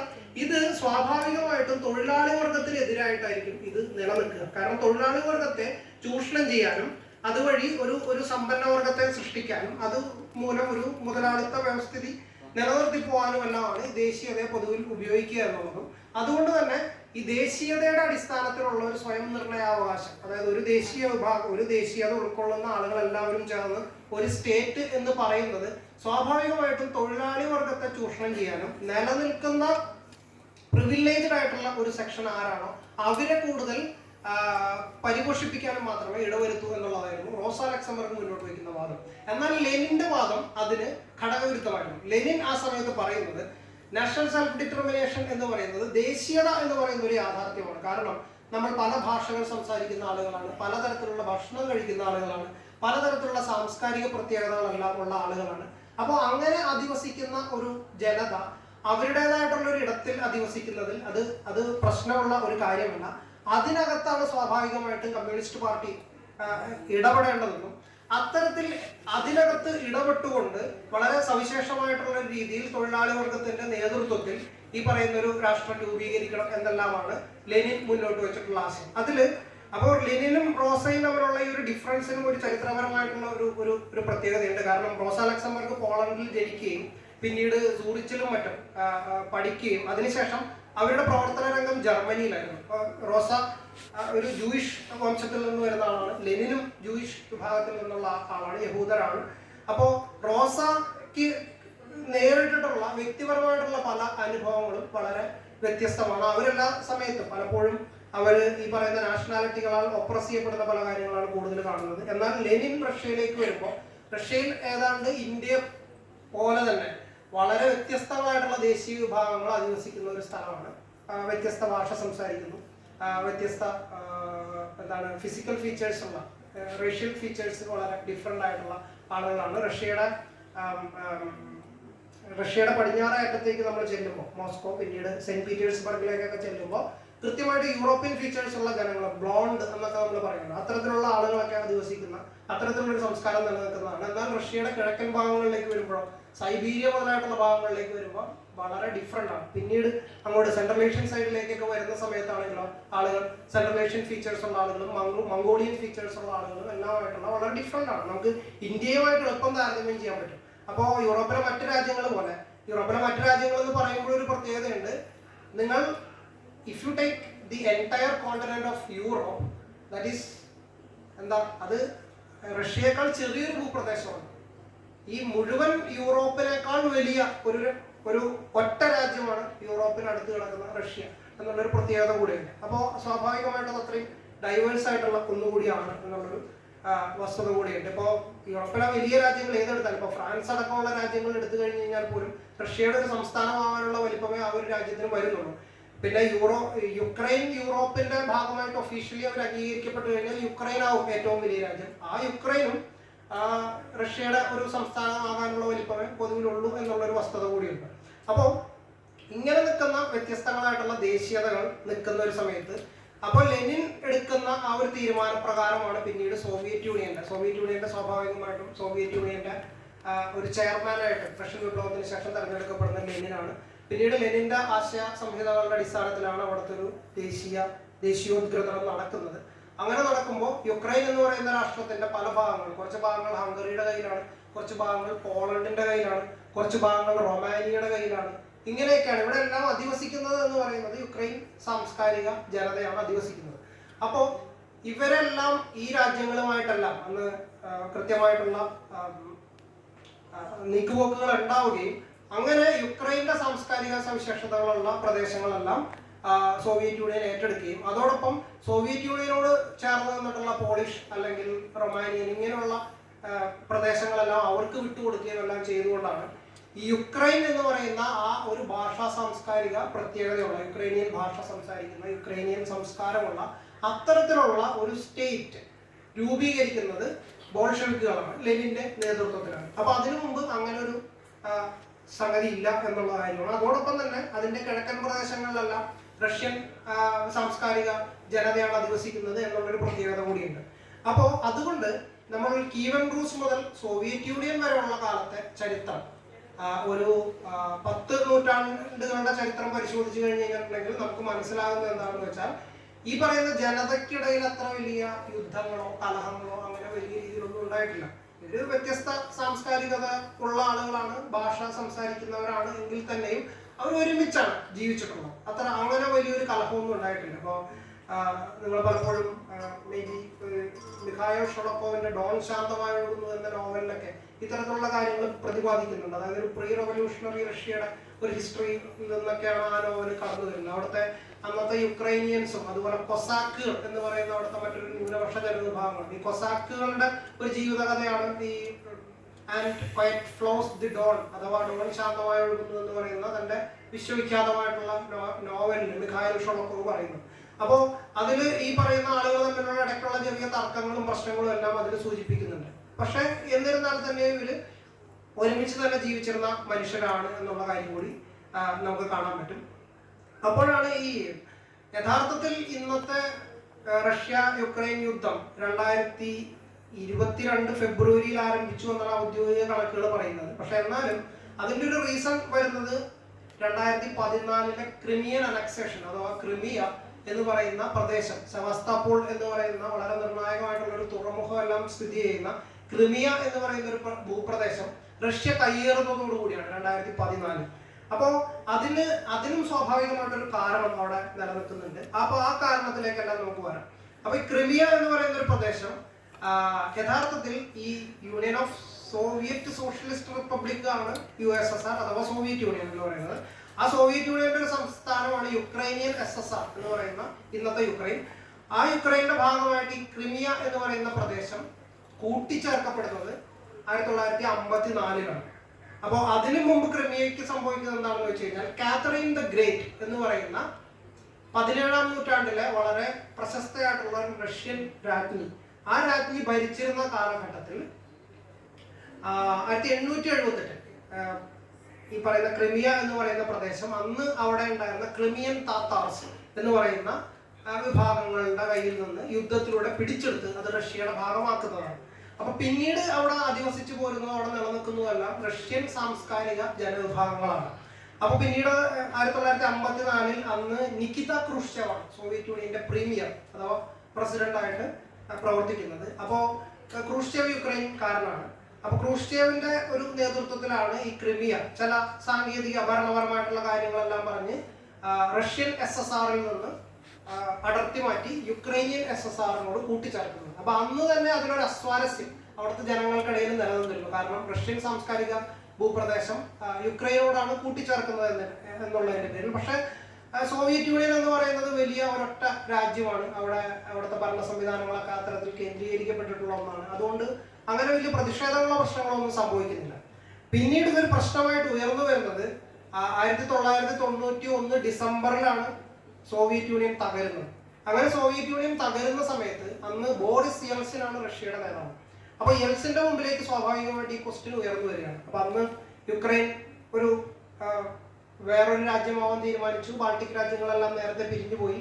ഓരോ രാജ്യങ്ങൾ അർമേനിയ, അസർബൈജാൻ, മോൾഡോവ ഇവരെല്ലാം ഓരോരോ രാജ്യങ്ങൾ, ബെലാറൂസ് ഇതെല്ലാം വേറെ വേറെ രാജ്യങ്ങളായിട്ട് മാറി. അപ്പൊ ക്രിമിയ എന്ന് പറയുന്ന പ്രദേശം റഷ്യയുടെ സാംസ്കാരികത ഉൾക്കൊള്ളുന്ന ഒരു പ്രദേശമാണ്. അത് റഷ്യ ഏറ്റെടുക്കണോ അതോ ക്രിമിയ അത് യുക്രൈൻ്റെ തന്നെ ഭാഗമാകണോ എന്നൊരു ചർച്ച ഉയർന്നു വന്ന സമയത്ത് റഷ്യ ഏതാണ്ട് തനിക്ക് ഭരിക്കാറായി എന്നുള്ള കാര്യം ഉറപ്പു വന്നപ്പോൾ പിന്നീട് യെൽസിന് വേറെ യാതൊരു തരത്തിലുള്ള ആഗ്രഹങ്ങളോ ഒന്നും തന്നെ അദ്ദേഹത്തിന് മുമ്പിൽ ഉണ്ടായില്ല. അദ്ദേഹം അതിൽ മതിമറന്ന് നിൽക്കുകയാണ്. കാരണം സോവിയറ്റ് യൂണിയനെ തകർത്ത് അത് പിരിച്ചുവിടുക, എന്നിട്ട് റഷ്യയുടെ നേതാവായിട്ട് മാറുക എന്നുള്ള ഒരൊറ്റ ആഗ്രഹം മാത്രമേ അക്കാലത്ത് യെൽസിന് ഉണ്ടായിരുന്നുള്ളൂ. അങ്ങനെ ഒരു അപ്പൊ ഈ ക്രിമിയ എന്ത് വേണം എന്നുള്ളൊരു ചോദ്യം വന്നപ്പോൾ അത് എന്ത് തന്നെ ആയിക്കഴിഞ്ഞാലും പ്രശ്നമില്ല എന്നുള്ളൊരു നിലപാട് യെൽസിൻ എടുക്കുകയും അത് പഴയ പോലെ തന്നെ യുക്രൈനിയൻ SSRന്റെ ഭാഗമായിട്ട് നിലനിൽക്കുകയും ചെയ്തു.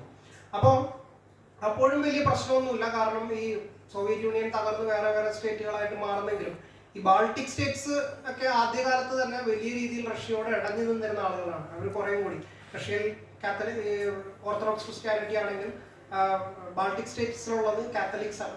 അപ്പോൾ ഈ വിഷയങ്ങളെല്ലാം നിലനിൽക്കുന്നത് കൊണ്ടും മറ്റു പല റഷ്യയുടെ ഒരു സാംസ്കാരിക അധിനിവേശമാണ് ബാൾട്ടിക് സ്റ്റേറ്റ്സിലടക്കം സോവിയറ്റ് കാലത്ത് ഉണ്ടായിരുന്നത് എന്നുള്ള വാദങ്ങളെല്ലാം ബാൾട്ടിക് സ്റ്റേറ്റ്സുകളൊക്കെ ഉന്നയിച്ചിരുന്നു. അപ്പൊ അങ്ങനെയൊക്കെ അവർ തമ്മിലുള്ള ബന്ധം കുറച്ചുകൂടി കലുഷിതമായിരുന്നു, കലഹങ്ങൾ ഉണ്ടായിരുന്നു. എന്നാൽ യുക്രൈനുമായിട്ട് അങ്ങനെ ഒരു പ്രശ്നം ഒന്നും ഉണ്ടായിരുന്നില്ല. വളരെ സൗഹൃദമായിട്ടായിരുന്നു മുന്നോട്ട് പോയിരുന്നത്. അങ്ങനെ മുന്നോട്ട് പോയി ഒരു ഘട്ടത്തിൽ അന്ന് യെൽസിൻ സോവിയറ്റ് യൂണിയൻ തകർന്നു, കമ്മ്യൂണിസ്റ്റ് പാർട്ടിയുടെ ഭരണമെല്ലാം അവസാനിച്ച് കഴിഞ്ഞതിന് ശേഷം യെൽസിനുവിന്റെ ഏറ്റവും അധികം താല്പര്യം പാശ്ചാത്യ ചേരിയോട്, അമേരിക്ക നയിച്ചുകൊണ്ടിരിക്കുന്ന പാശ്ചാത്യ ചേരിയുടെ ഭാഗമാവാൻ വേണ്ടിയിട്ടായിരുന്നു. അപ്പൊ അദ്ദേഹം നാറ്റോയുടെ മെമ്പറാവാൻ വേണ്ടി ആ കാലത്ത് ശ്രമിക്കുന്നുണ്ട്. മുതലാളിത്ത പരിഷ്കാരങ്ങൾ റഷ്യയിലേക്ക് വരുന്നുണ്ട്. 500 ദിവസത്തെ ഒരൊറ്റ ഒരു പ്ലാൻ കൊണ്ട് മുഴുവൻ റഷ്യ പ്രൈവറ്റൈസ് ചെയ്യാനായിട്ട് ഉള്ള തീരുമാനം, സോവിയറ്റ് യൂണിയന്റെ കാലത്ത് മുഴുവൻ പബ്ലിക് ആയിരുന്ന എല്ലാ ഇൻസ്റ്റിറ്റ്യൂഷനുകളും പ്രൈവറ്റൈസ് ചെയ്യാനായിട്ടുള്ള തീരുമാനം എടുത്തു. അത് വളരെ ഫോഴ്സ്ഫുള്ളി നടപ്പാക്കി. വലിയ തകർച്ച റഷ്യക്കുണ്ടായി. അപ്പോൾ ഈ പശ്ചാത്തലങ്ങളെല്ലാം അവിടെ നിലനിൽക്കുകയാണ്. പക്ഷെ എന്തുകൊണ്ടോ ഈ സോവിയറ്റ് യൂണിയൻ തകരുന്ന സമയത്ത് യെൽസിന് പൂർണ്ണ പിന്തുണ വാഗ്ദാനം ചെയ്ത അമേരിക്കയും പാശ്ചാത്യ ചേരിയൊന്നും ഔദ്യോഗികമായിട്ട് റഷ്യ യൂറോപ്യൻ യൂണിയന്റെ ഭാഗമാകുന്നതിനോ റഷ്യ നാറ്റോ അംഗമാകുന്നതിനോ ഒന്നും ഒരു പിന്തുണച്ചില്ല. അപ്പോ എന്നാലും യെൽസിൻ ഒരു പ്രതീക്ഷയോടെ മുന്നോട്ട് പോയി. പിന്നീട് യെൽസിന്റെ പിൻഗാമിയായിട്ടാണ് 2000 വ്ളാദിമിർ പുടിൻ അധികാരത്തിലേക്ക് എത്തുന്നത്. അപ്പൊ പുടിൻ അധികാരത്തിലേക്ക് വരുമ്പോൾ അദ്ദേഹത്തിന് ഒരു പ്രതീക്ഷയുണ്ട്, റഷ്യ യൂറോപ്യൻ യൂണിയനിലെ അംഗമാക്കും, റഷ്യ നാറ്റോയുടെ ഭാഗമാകും എന്നല്ല. അപ്പോൾ അങ്ങനെ 2004 ബാൾട്ടിക് സ്റ്റേറ്റ്സ് അടക്കമുള്ള വലിയൊരു വിഭാഗം ഈസ്റ്റേൺ യൂറോപ്പിലെ രാഷ്ട്രങ്ങൾ നാറ്റോയുടെ ഭാഗമാവുകയാണ് ഔദ്യോഗികമായിട്ട്. അതിനെ പുതിൻ അന്ന് വെൽക്കം ചെയ്യുകയാണ് ചെയ്യുന്നത് 2004. അപ്പോൾ 1991 സോവിയറ്റ് യൂണിയൻ തകരുന്ന സമയത്ത് അന്ന് ജോർജ് ബുഷ് സീനിയർ ആണ് അമേരിക്കയുടെ പ്രസിഡന്റ്. അതുപോലെ അന്നത്തെ വെസ്റ്റ് ജർമ്മനിയുടെ ചാൻസലർ ആയിട്ടുള്ള ഹെൽമുട്ട് കോൾ, അതുപോലെ ബ്രിട്ടന്റെ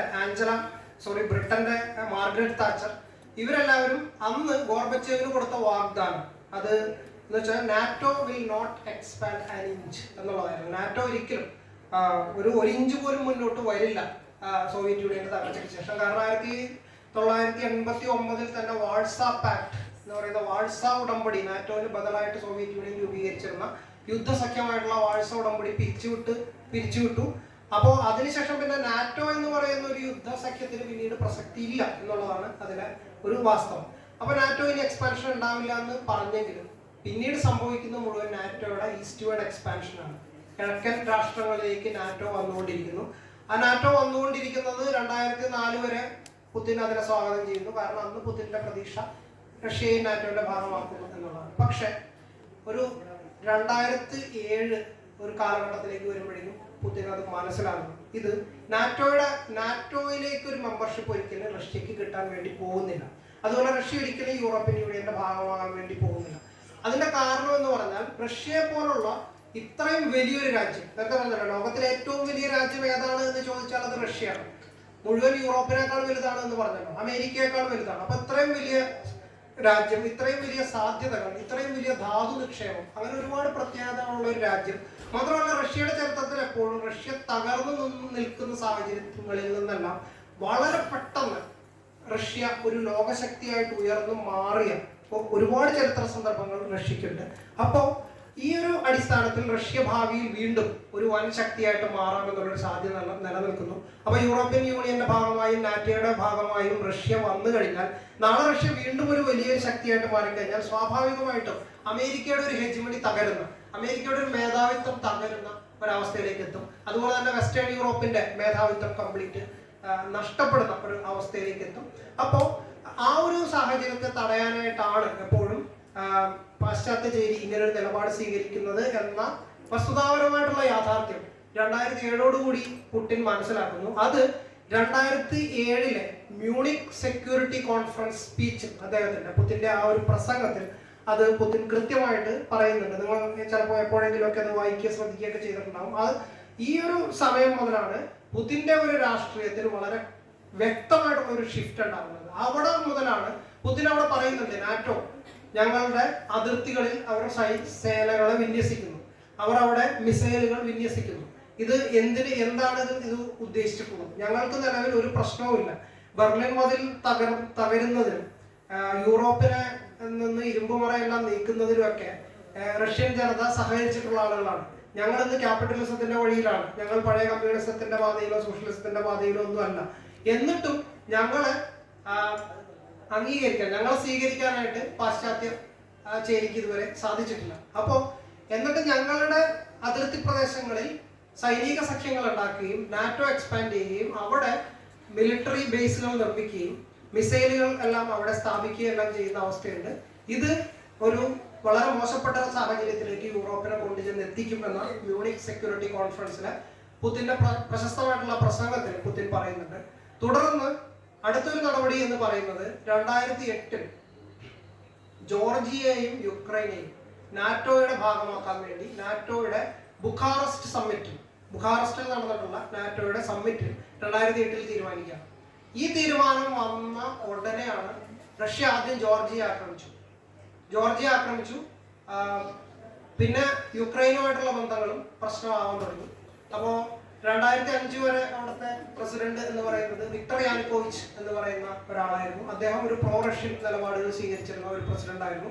പുതിനും റഷ്യൻ ഭരണകൂടവുമായിട്ടെല്ലാം നല്ല ബന്ധങ്ങൾ നിലനിർത്തിയിരുന്ന ആളാണ്. തദവസരത്തിൽ അദ്ദേഹം ഒരു അഴിമതിക്കാരനും സ്വജനപക്ഷപാതിയുമായിരുന്നു എന്നുള്ളൊരു വാസ്തവം കൂടിയുണ്ട്. എന്നാൽ അദ്ദേഹത്തിനെ പുറത്താക്കി എപ്പോഴും ഈ വെസ്റ്റിന്റെ ഒരു ബാറ്റിൽ ഗ്രൗണ്ട് ആയിട്ടാണ് ഈ കാലഘട്ടത്തിൽ അവർ യുക്രൈനെ പരിഗണിക്കുന്നത്. അപ്പോൾ വിക്ടർ യാനുക്കോവിച്ചിനെ അവിടെ നിന്ന് മാറ്റിക്കഴിഞ്ഞാൽ മാത്രമേ സ്വാഭാവികമായിട്ടും പാശ്ചാത്യ ചേരിക്ക് അങ്ങോട്ടേക്ക് കടന്നു കയറാനായിട്ടുള്ള അവസരം വരൂ എന്നുള്ളതിന്റെ പശ്ചാത്തലത്തിൽ അവർ അവിടെ ഓർഗനൈസ് ചെയ്യപ്പെടുന്ന ഒരു കലാപമാണ് ഓറഞ്ച് റവല്യൂഷൻ അഥവാ കളർ റവല്യൂഷനുകൾ എന്നൊക്കെ പറയുന്നത്. ഓറഞ്ച് റവല്യൂഷൻ എന്ന് പറഞ്ഞിട്ട് ഓറഞ്ച് കൊടിതോരണങ്ങളെല്ലാം മുഴുവൻ നിറച്ചുകൊണ്ട് യുക്രൈന്റെ തലസ്ഥാനമായിട്ടുള്ള കീവിൽ നടന്നിട്ടുള്ള ഒരു പ്രക്ഷോഭമാണ് ഓറഞ്ച് റവല്യൂഷൻ എന്ന് പറയുന്നത്. ആ ഒരു സമരത്തിന്റെ പശ്ചാത്തലത്തിൽ വിക്ടർ യാനുക്കോവിച്ച് സ്ഥാനഭ്രഷ്ടനാക്കപ്പെടുകയും അതിനെ തുടർന്ന് വിക്ടർ യൂഷ്ചെങ്കോ എന്ന് പറയുന്ന അടുത്ത പ്രസിഡന്റ് അവിടെ അധികാരത്തിലേക്ക് വരികയും ചെയ്തു.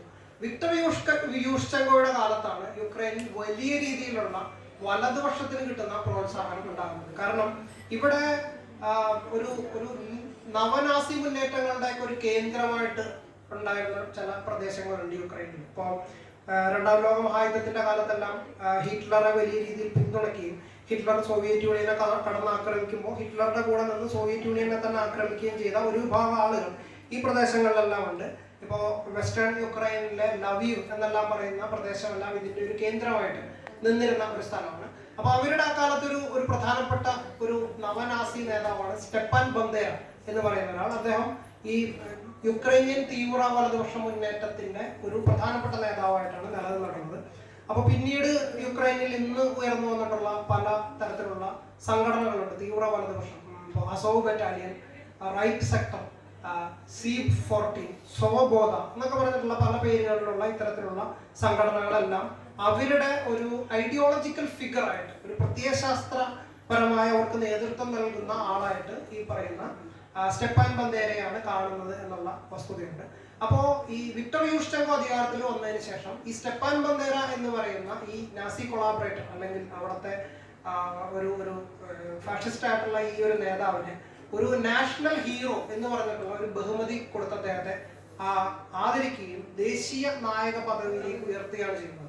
അതോടൊപ്പം അദ്ദേഹത്തിന്റെ പേരിലുള്ള മുന്നേറ്റങ്ങൾക്കെല്ലാം വലിയ സ്വീകാര്യത നൽകുകയും അവർക്ക് ആയുധങ്ങളും ആയുധ പരിശീലനവും എല്ലാം നൽകുകയും ഇത് റഷ്യക്കെതിരെ നാളെ ഉണ്ടാവാൻ പോകുന്ന ഒരു യുദ്ധത്തിന് ഇവരെല്ലാം ഉപയോഗപ്പെടുത്താം എന്ന രീതിയിലേക്ക് അതിനെ പ്രയോജനപ്പെടുത്തിയെല്ലാമാണ് ചെയ്യുന്നത്. അപ്പോൾ അങ്ങനെ ഉള്ള ഒരു പശ്ചാത്തലത്തിലാണ് വീണ്ടും ഈ ഇദ്ദേഹത്തിനെതിരെ വിക്ടർ യൂഷ്ചെങ്കോയ്ക്കെതിരെ വലിയൊരു ജനകീയ പ്രക്ഷോഭം ഉണ്ടാകുന്നു. അദ്ദേഹം വലിയ ഇത്തരത്തിലുള്ള പല കാര്യങ്ങളും ചെയ്തതിന്റെ ഒക്കെ പശ്ചാത്തലത്തിൽ അങ്ങനെ 2010 നടക്കുന്ന ഇലക്ഷനിൽ വീണ്ടും റഷ്യൻ അനുകൂലിയായിട്ടുള്ള വിക്ടർ യാനുക്കോവിച്ച് തന്നെ അവിടെ അധികാരത്തിലേക്ക് വരികയാണ് ചെയ്യുന്നത്. അങ്ങനെ വിക്ടർ യാനുക്കോവിച്ചിനെ വീണ്ടും അട്ടിമറിക്കാനായിട്ടുള്ള ശ്രമങ്ങൾ നടക്കുന്നു. അങ്ങനെയാണ് 2014 നടക്കുന്ന യൂറോ മൈതാൻ എന്ന പേരിൽ നടന്ന വലിയ സമരം.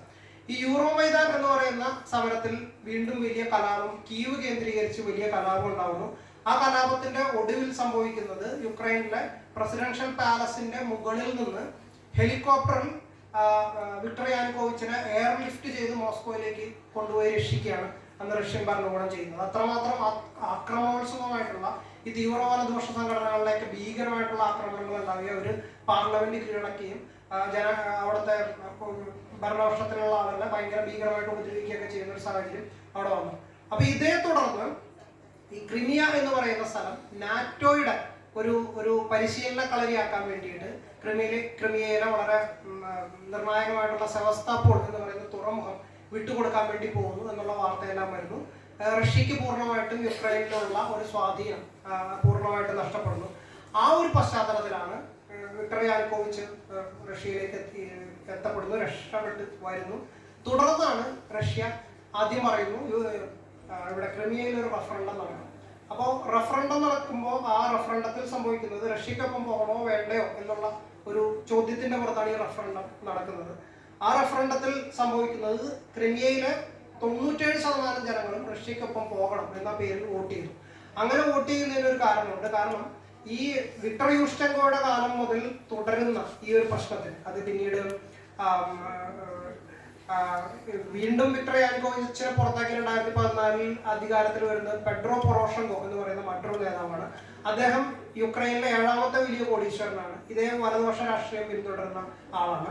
അപ്പൊ അദ്ദേഹത്തിന്റെ പാർട്ടിയുടെ പേര് തന്നെ യൂറോപ്യൻ സോളിഡാരിറ്റി എന്നുള്ളതാണ്. അപ്പൊ യൂറോപ്പിലേക്ക് മടങ്ങുക എന്ന് പറയുന്ന ഒരു പ്രധാനപ്പെട്ട മുദ്രാവാക്യമായിട്ട് തന്നെ ഒരു ആ കാലത്ത് അവതരിപ്പിക്കുന്നുണ്ട്. ബാക്ക് ടു യൂറോപ്പ് എന്ന് പറയുന്ന ഒരു പ്രധാനപ്പെട്ട ഒരു വംശീയതയുടെ ഒരു സ്ലോഗനാണെന്ന് കൂടി പറയാം. അതിന്റെ കാരണം സോവിയറ്റ് യൂണിയൻ എന്ന് പറയുന്ന ഒരു ഏഷ്യൻ പവറാണ് എന്നും അത് ഇന്നും റഷ്യ എന്ന് പറയുന്ന ഒരു ഏഷ്യൻ പവറാണ് എന്നും ഏഷ്യൻ ശക്തികളെക്കാൾ വംശീയ മേന്മ ഉള്ളവരും സാംസ്കാരിക സമ്പന്നരുമാണ് യൂറോപ്യന്മാരെന്നും അതുകൊണ്ട് ഞങ്ങൾ യൂറോപ്യന്മാരാണ്, റഷ്യയോ പഴയ സോവിയറ്റ് യൂണിയനുള്ള ഏഷ്യൻ ശക്തികളായിരുന്നു, അതുകൊണ്ട് അവരുടെ അടുത്തേക്ക് ഞങ്ങൾക്ക് പോകേണ്ട ആവശ്യമില്ല.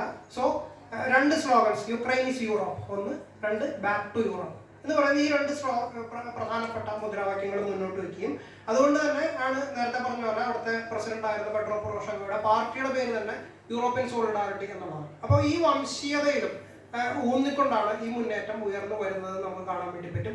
അപ്പൊ അവർ ചെയ്യുന്നത് എന്താണെന്ന് വെച്ചാൽ റഷ്യൻ ന്യൂനപക്ഷം എന്ന് പറയുന്നത് 30% ആലോചിക്കണം. യുക്രൈൻ എന്ന് പറയുന്ന ഒരു രാഷ്ട്രത്തിൽ 30%. ഇന്ന് ഇന്ത്യയിലെ വലിയ പലപ്പോഴും മുസ്ലിം ന്യൂനപക്ഷ വിഭാഗങ്ങൾക്ക് നേരെ ഉണ്ടാവുന്ന ആക്രമണങ്ങളും പ്രശ്നങ്ങളൊക്കെ വലിയ ചർച്ചയാവാറുണ്ട്. അപ്പോൾ പോലും 20% താഴെയാണ് ഇന്ത്യയിലെ മുസ്ലിം ന്യൂനപക്ഷ വിഭാഗങ്ങളുടെ ഒരു ജനസംഖ്യ എന്നുള്ള കാര്യം നമ്മൾ ആലോചിക്കണം. അപ്പോൾ ഒരു രാഷ്ട്രത്തിന്റെ 30% ഉള്ള ഒരു ന്യൂനപക്ഷത്തിനെതിരെ ഇവിടെ ഭരണകൂടം ചെയ്യുന്നത് റഷ്യൻ ഭാഷ ഔദ്യോഗിക ഭാഷയുടെ പദവിയിൽ നിന്ന് എടുത്തു കളയുന്നു. റഷ്യയിൽ വന്നുകൊണ്ടിരുന്ന ന്യൂസ് പേപ്പറുകൾ, ചാനലുകൾ ഇതെല്ലാം നിർത്തലാക്കുന്നു. അങ്ങനെ റഷ്യയുടേതായിട്ടുള്ള കൾച്ചറൽ പ്രോഗ്രാംസ്, അങ്ങനെ സാംസ്കാരിക പരിപാടികൾ, ഫെസ്റ്റിവൽസ് ഇതെല്ലാം ബാൻ ചെയ്യുന്നു. ഇത്തരത്തിലേക്ക് ഇവർ വരികയും അങ്ങനെ റഷ്യൻ ന്യൂനപക്ഷത്തിന്റെ ഭാഗത്തുനിന്ന് വലിയ പ്രതിഷേധം ഇതിനെതിരായിട്ട് ഉണ്ടാവുകയും ചെയ്യുന്നു. അങ്ങനെ ഒരു പശ്ചാത്തലത്തിൽ ഇത് ഭയങ്കര കലുഷിതമാവുകയും അതൊരു ആഭ്യന്തര കലാപത്തിലേക്ക് പോവുകയും ആ ആഭ്യന്തര കലാപം അടിച്ചമർത്താൻ വേണ്ടി ഈ നേരത്തെ പരിപോഷിപ്പിച്ചു നിർത്തിയ ഈ റൈറ്റ് സെക്ടർ സ്വബോഡ അല്ലെങ്കിൽ അസോ ബറ്റാലിയൻ എന്ന് പറയുന്ന നവനാസി റെജിമെന്റുകളെ ഈ ഈസ്റ്റേൺ ബ്ലോക്കിലേക്ക്, അതായത് യുക്രൈൻ്റെ ഈസ്റ്റേൺ പ്രദേശത്ത് ഇപ്പോൾ ഡോൺബാസ് അല്ലെങ്കിൽ മരിയൂപോൾ ഇങ്ങനെയൊക്കെയുള്ള പ്രദേശങ്ങളിലേക്ക് അവിടെ വിന്യസിക്കുകയും എല്ലാമാണ് യുക്രൈൻ ഭരണകൂടം ചെയ്യുന്നത്. അപ്പോൾ അങ്ങനെ വളരെ പ്രശ്നത്തിലേക്ക് പോയി. അപ്പോൾ പിന്നീട് 2015 ഒരു മിൻസ്ക് അഗ്രിമെന്റ് എന്ന് പറയുന്നത് ബെലാറൂസിന്റെ തലസ്ഥാനമായിട്ടുള്ള മിൻസ്കിൽ നടന്ന ഒരു സമാധാന ഉടമ്പടിയിൽ അന്നത്തെ യുക്രൈനിയൻ പ്രസിഡന്റ് ആയിട്ടുള്ള പെട്രോ പൊറോഷെങ്കോയും റഷ്യൻ പ്രസിഡന്റ് ആയിട്ടുള്ള വ്ളാദിമിർ പുതിനും ഒപ്പുവെക്കുകയും പ്രശ്നങ്ങൾ താൽക്കാലികമായിട്ട് അവസാനിക്കുകയും ചെയ്യുന്നു. തുടർന്നാണ് 2019 ഇന്നത്തെ യുക്രൈനിയൻ പ്രസിഡന്റ് ആയിട്ടുള്ള വ്ളാദിമിർ സെലൻസ്കി അധികാരത്തിലേക്ക് വരുന്നത്.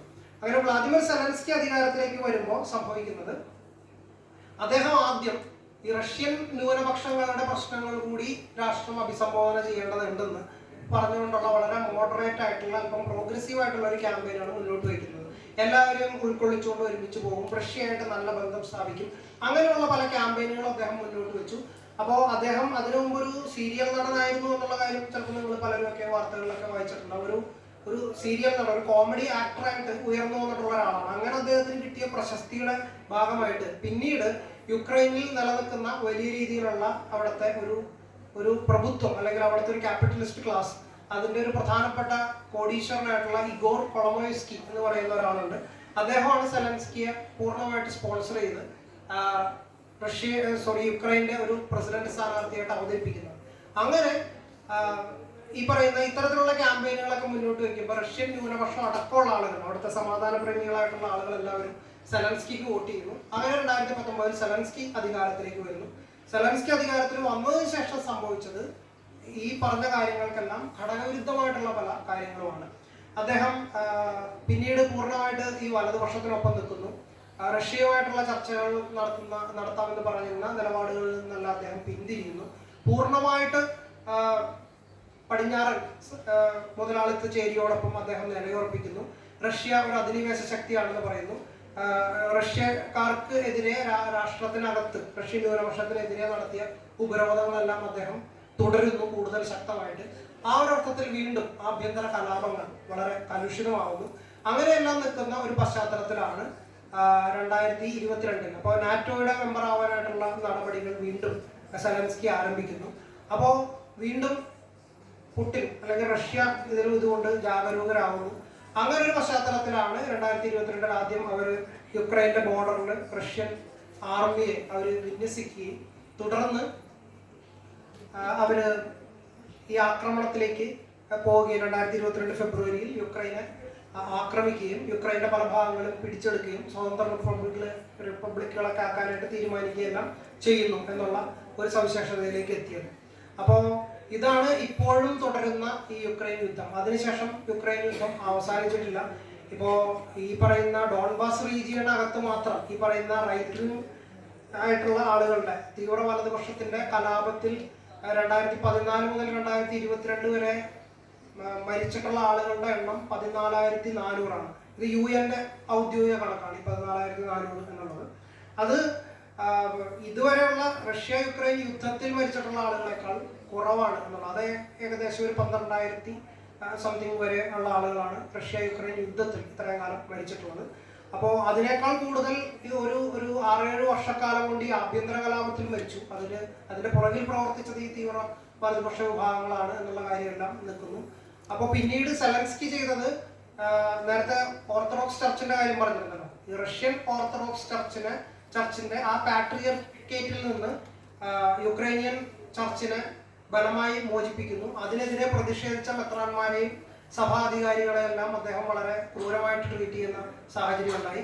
അതുപോലെ റഷ്യയുമായിട്ട് യുദ്ധം ചെയ്യണമെന്ന് യുദ്ധം അവസാനിപ്പിക്കണമെന്ന് പറഞ്ഞിട്ടുള്ള യുക്രൈന്റെ പാർലമെന്റിൽ അടക്കം പ്രാതിനിധ്യം ഉണ്ടായിരുന്ന 11 പാർട്ടികളെ അദ്ദേഹം ബാൻ ചെയ്തു. പ്രോ റഷ്യൻ ആണ് എന്നുള്ള കമ്മ്യൂണിസ്റ്റ് പാർട്ടി അടക്കമുള്ള 11 പാർട്ടികളെ പ്രോ റഷ്യൻ എന്ന ലേബൽ കൊടുത്തിട്ട് അവരെ ബാൻ ചെയ്തു. ഈ പറയുന്ന ഈസ്റ്റേൺ റീജിയനിലെല്ലാം ഈ ന്യൂനപക്ഷങ്ങൾക്കെതിരായിട്ടുള്ള ആക്രമണം വളരെ ശക്തമായി.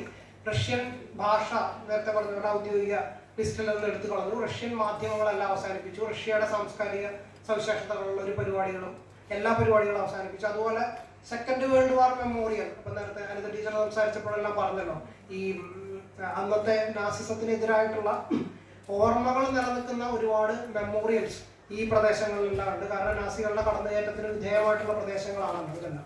ആ മെമ്മോറിയലുകളെല്ലാം തകർക്കപ്പെട്ടു. ലെനിന്റെ അടക്കമുള്ള ഒരുപാട് പ്രതിമകളെല്ലാം ഈ പ്രദേശത്തുണ്ടായിരുന്നു. ആ പ്രതിമകളെല്ലാം തകർത്തു. അങ്ങനെ ഒരു തീവ്ര വലതുപക്ഷത്തിന്റെ കൂടെ പൂർണ്ണമായിട്ടും സഹകരിച്ച് അവരുടെ ആശയ സംഹിതയ്ക്ക് ഒപ്പം നിൽക്കുന്ന ഒരു നിലപാടാണ് സെലൻസ്കി സ്വീകരിച്ചത്.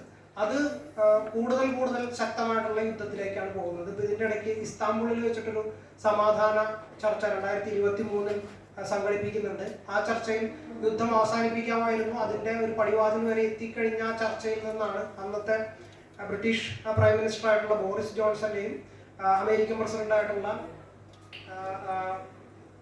ബൈഡന്റെയും വാക്കുകൾ കേട്ട് സെലൻസ്കി ഇറങ്ങിപ്പോരുന്നത്. യുദ്ധം അവസാനിച്ചില്ല.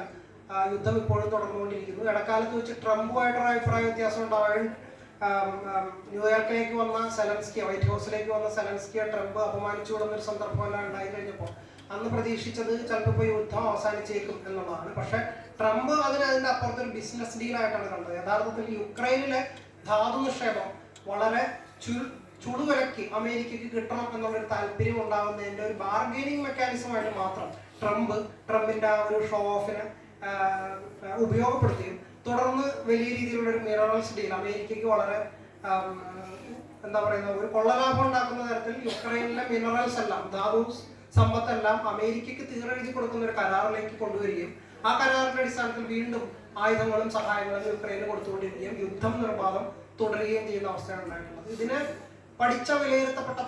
വിലയിരുത്തിയ പല പണ്ഡിതരും ഇപ്പോൾ ചിക്കാഗോ സർവകലാശാലയിലെ പ്രൊഫസറായിട്ടുള്ള ജോൺ മെർഷൈമർ, അതുപോലെ അമേരിക്കൻ സാമ്പത്തിക ശാസ്ത്രജ്ഞനായിട്ടുള്ള ജെഫ്രി സാക്സ് മുതൽ പ്രശസ്ത ഭാഷാ പണ്ഡിതനും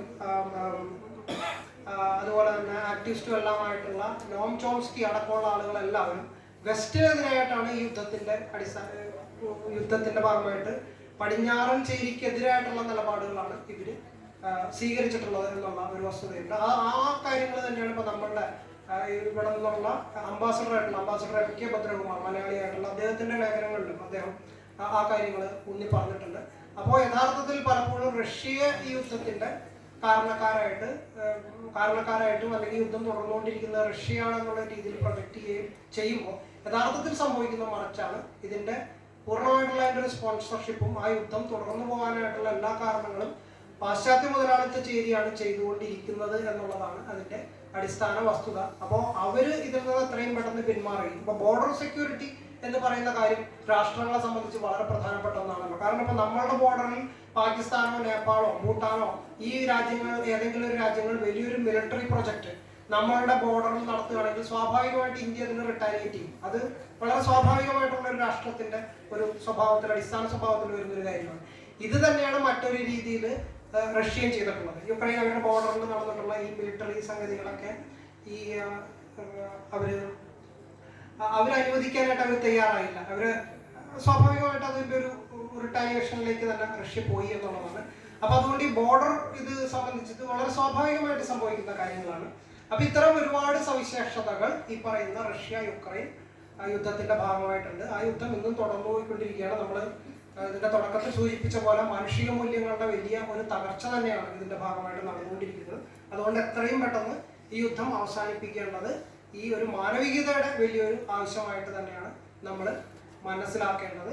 അപ്പോൾ ഇത്രയുമാണ് എനിക്ക് നിങ്ങളോട് പറയാനുള്ളത്. ഇനി അഥവാ എന്തെങ്കിലും ചോദ്യങ്ങളോ മറ്റു കാര്യങ്ങളോ വരികയാണെങ്കിൽ അതിനോട് പ്രതികരിക്കാം. എന്തായാലും ഇത്രയും സമയം കേട്ടുകൊണ്ടിരുന്നതിൽ സദസ്സ് അക്ഷമരായിരുന്നു എന്ന് എനിക്കറിയില്ല. അവിടെ ചില വർത്തമാനങ്ങളൊക്കെ നടക്കുകയും അങ്ങനെയുള്ള കാര്യങ്ങളൊക്കെ കണ്ടു. അത് കുഴപ്പമില്ല. സ്വാഭാവികമായിട്ടും ഒരു വിദ്യാർത്ഥികൾ ഓരോ വിഷയങ്ങളെയും എങ്ങനെ സമീപിക്കുക എന്നുള്ളത് സ്വാഭാവികമായിട്ട് അവരുടെ ഒരു സ്വാതന്ത്ര്യത്തിന്റെ കൂടി ഭാഗമാണല്ലോ.